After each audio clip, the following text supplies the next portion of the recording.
Cinquième et dernier volet de notre politique consacrée au droit et à la morale. Aujourd'hui, nous allons nous pencher sur la bioéthique, c'est-à-dire tous ces problèmes liés au progrès des sciences de la vie. Mais oui, bios, bien sûr, la vie. Donc tous les problèmes liés au progrès des sciences de la vie. Il est à noter que la bioéthique ne fait pas partie de la biologie. La bioéthique, par définition, a à voir avec l'éthique, bien sûr, mais aussi avec la morale et le droit. Et donc on voit déjà les liens qui se sont tissés et qui se tissent encore et toujours entre la bioéthique, le droit et la morale. Disons aussi, à titre d'introduction, que les valeurs nous sont connues. Il ne s'agit donc pas de nouvelles valeurs, mais de nouvelles questions. Nouvelle question, bien sûr.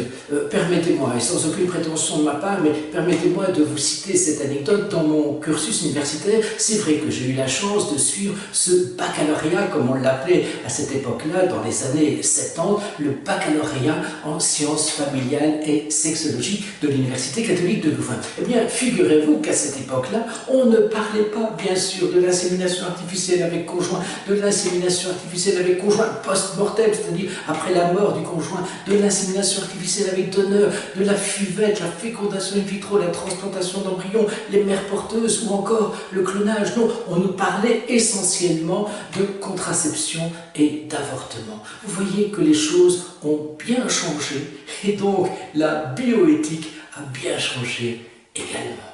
Et donc, les progrès de la médecine sont tout à fait considérables. Et c'est précisément parce qu'ils sont considérables que doit intervenir obligatoirement le législateur. Et donc, on voit que morale, qu'éthique et droit sont intimement liés.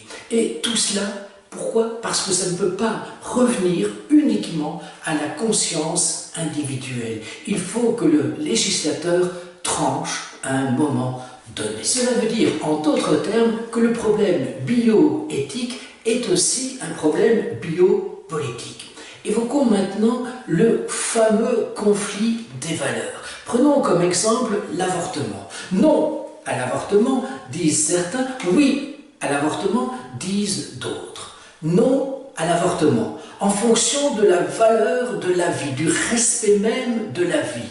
Oui à l'avortement parce que mon corps m'appartient. C'est ce qu'on pouvait voir et c'est ce qu'on peut lire encore sur certains calicots lors de manifestations pro-avortement. Ma liberté, mon corps m'appartient. Je peux disposer de moi. Conflit. Conflit de valeurs?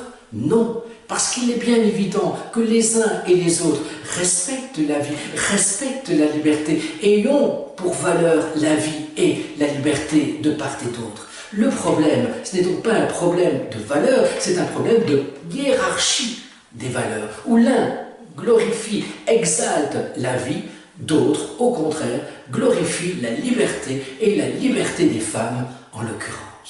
La dépénalisation de l'avortement ne règle pas le problème moral, bien sûr. La loi est là pour dire ce qui est justement légal, licite, permis, par rapport à ce qui est illégal, illicite, interdit.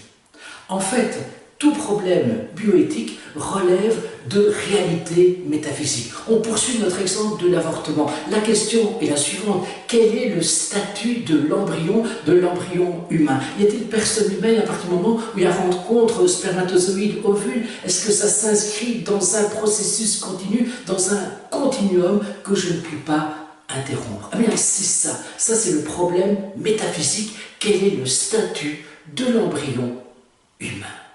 Et donc, la loi, finalement, comme je le disais tout à l'heure, est là pour mettre des barrières, pour mettre des seuils, pour trancher entre ce qui est licite de ce qui est illicite, entre ce qui est légal et ce qui est illégal.